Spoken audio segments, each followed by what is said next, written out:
प्यारे दोस्तों, आज हम आपको पाकिस्तान के कराची में रहने वाले एक ख़ानदान की कहानी बताने वाले हैं, जिसमें नौजवानों के लिए एक ख़ास सबक है। लिहाजा इस वीडियो को आखिर तक ज़रूर देखें और अगर आपने इस वीडियो को लाइक नहीं किया है तो इसे लाइक ज़रूर करें। तो चलिए शुरू करते हैं। दोस्तों, कराची के एक इलाके में सेठ आमिर नाम का एक शख्स रहता था, जो कि एक फैक्ट्री का मालिक था।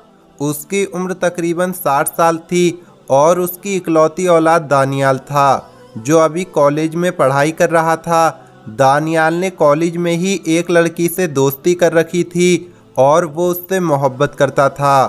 सेठ आमिर इंतहाई नेक इंसान था, गरीबों को खाना खिलाता और उनकी मदद करता। वो अपनी फैक्ट्री के मज़दूरों का भी बहुत ख्याल रखता था। सिर्फ 10 रुपए में फैक्ट्री के मुलाजमीन को खाना दिया जाता और खाने का बाकी खर्च सेठ आमिर अपने पास से पूरा करता था। मज़दूरों को मेडिकल का खर्च भी दिया करता था और जवाब में उसके मज़दूर भी जी लगाकर काम करते थे और सेठ आमिर की फैक्ट्री खूब चलती थी। सेठ आमिर मज़दूरों की बच्चियों की शादी में भी अपने पास से उनकी मदद किया करता था और अपने मुलाजमीन का बहुत ख्याल रखता था। और यूं उसकी फैक्ट्री की कमाई में अल्लाह पाक की तरफ से बड़ी बरकत थी।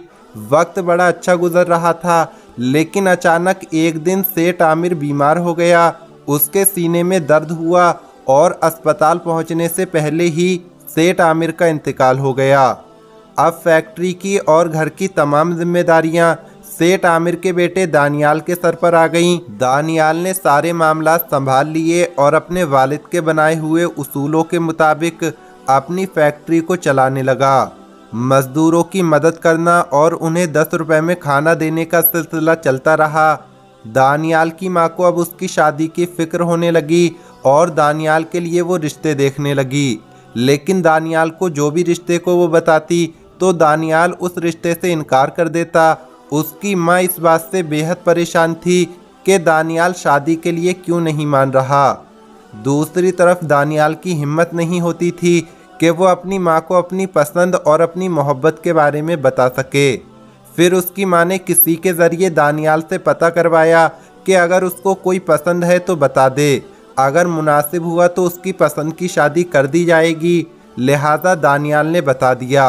दानियाल की माँ ने उसका रिश्ता उसकी मर्ज़ी से तय कर दिया और फिर दानियाल की शादी हो गई। लेकिन क्योंकि दानियाल के वालिद का अभी कुछ ही वक्त पहले इंतकाल हुआ था, इसलिए शादी सादगी के साथ की गई, ज़्यादा धूमधाम से शादी न हुई। दानियाल की दोस्त सिद्रा अब उसकी बीवी बन चुकी थी। उसने आते के साथ ही एतराज़ किया कि उसकी शादी में रस्म व रिवाज क्यों नहीं किए गए और धूमधाम से शादी क्यों नहीं करवाई गई। और उसने दानियाल और उसकी अम्मी को यहाँ तक कह डाला कि मरने वालों के साथ कोई मर थोड़ी जाता है, आपको तो शादी धूमधाम से करनी चाहिए थी। बहरहाल सिद्रा का मिजाज और रवैया कुछ अच्छा नहीं था। वो रोज़ाना शाम को दानियाल से कहती थी कि कहीं बाहर खाना खाते हैं और दानियाल के साथ खाना खाने के लिए बाहर चली जाती और दानियाल की वालिदा घर पर अकेली रह जाती। दानियाल की माँ काफ़ी परेशान रहने लगी क्योंकि सिद्रा हर बात का मुंह तोड़ जवाब देती और अपनी मनमानी करती थी। फिर सिद्रा ने दानियाल से कहा कि वो घर पर बोर हो जाती है, लिहाजा वो भी अब फैक्ट्री जाएगी और फैक्ट्री के मामलात को देखेगी।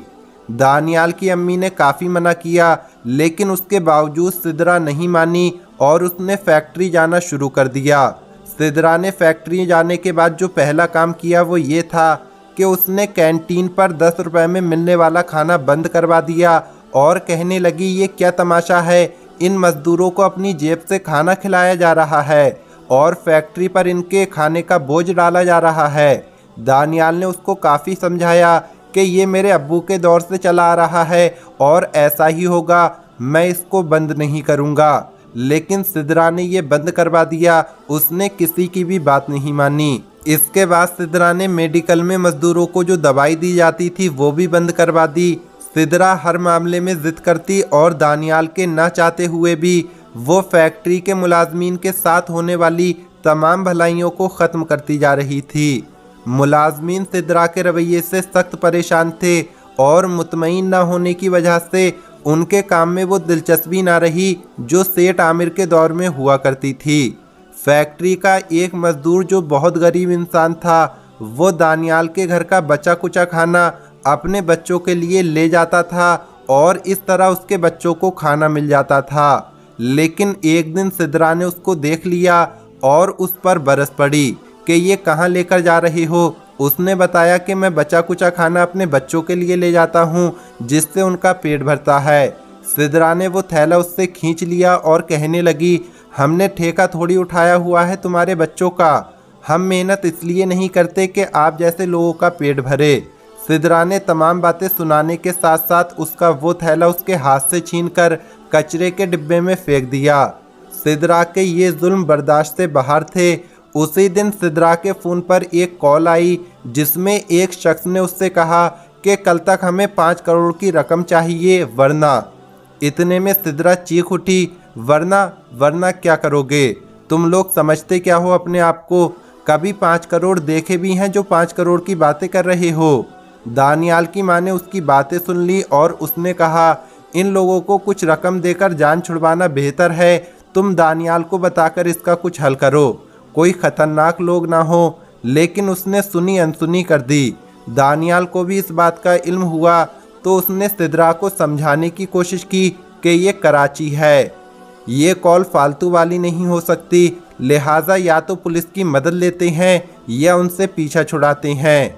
लेकिन सिद्रा नहीं मानी और कहा, मैं निपट लूँगी, तुम परेशान मत हो। दानियाल ने कहा, मैं पुलिस को इत्तला कर देता हूँ। लेकिन सिद्रा नहीं मानी और ज़िद करने लगी और कहने लगी कि मैं देखती हूँ ये लोग क्या करते हैं। अगली सुबह दोबारा सिद्रा के नंबर पर कॉल आई और उसने दोबारा उनको झिड़क दिया और कहने लगी, सामने आकर बात करो, हमारे पास हराम के पैसे नहीं हैं जो तुम्हें देंगे।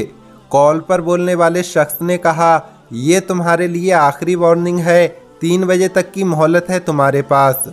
इसके बाद सिद्रा दानियाल के साथ दफ्तर आ गई और हर कोई अपने अपने काम में लग गया। 3 बजे सिद्रा का फ़ोन बजा और वो शख्स बोला, पैसे का इंतज़ाम हुआ या नहीं? लेकिन सिद्रा ने मामले को अब भी सीरियस ना लिया और फ़ोन वालों ने आखिरी वार्निंग देकर कॉल काट दी कि 5 बजे तक की मोहलत है तुम्हारे पास। दानियाल ने सिद्रा की आवाज़ सुनी तो उसके केबिन में चला गया और पूछा कि क्या मामला है, तुम इतने गुस्से में क्यों हो? तो उसने कहा, कोई बात नहीं, तुम एक काम करो कि ये पैसे ले जाओ और बैंक में डिपॉजिट करवा दो। कैशियर आज छुट्टी पर है, मुझे भी काम है, मैं वो काम निपटा कर आ जाऊंगी। दानियाल पैसे लेकर बैंक चला गया। फैक्ट्री के मुलाजमीन भी अपने टाइम पर छुट्टी करके सब अपने अपने घर चले गए। सिद्रा अपने केबिन में बैठकर काम कर रही थी और ठीक 5 बजे उसके फ़ोन की घंटी बजी। सिद्रा ने फ़ोन उठाया तो वही शख्स था। उसने पूछा, पैसा कहाँ है, कहाँ से वसूल करना है? सिद्रा ने कहा, कोई पैसा हमारे पास नहीं है, मैं डरती नहीं हूँ तुमसे। सिद्रा का ये जवाब देना था कि अचानक से एक धमाके की आवाज़ आई और फैक्ट्री में चारों तरफ आग भड़क उठी। सिद्रा के होश उड़ गए कि ये सब क्या हो गया। वो इधर उधर भागने लगी लेकिन कोई उसको बचाने वाला नहीं था। जिस तरफ भागती उधर आग थी और आग का दायरा तंग हो गया और सिद्रा को भी उस आग ने अपनी लपेट में ले लिया और उसी आग में सिद्रा भी जलकर कोयला बन गई। और यूं सिद्रा की करतूतों ने न सिर्फ फैक्ट्री को बल्कि उसको भी जलाकर राख कर दिया। दोस्तों, इस कहानी का नतीजा क्या है और इसमें हमारे लिए क्या सबक है, ये हम आपके लिए छोड़ते हैं। आप इस बारे में क्या कहना चाहते हैं कमेंट बॉक्स में ज़रूर बताएं। अगर आपको ये वीडियो पसंद आई हो तो इसे लाइक भी ज़रूर करें। मिलेंगे अगली वीडियो में। अल्लाह हाफिज़।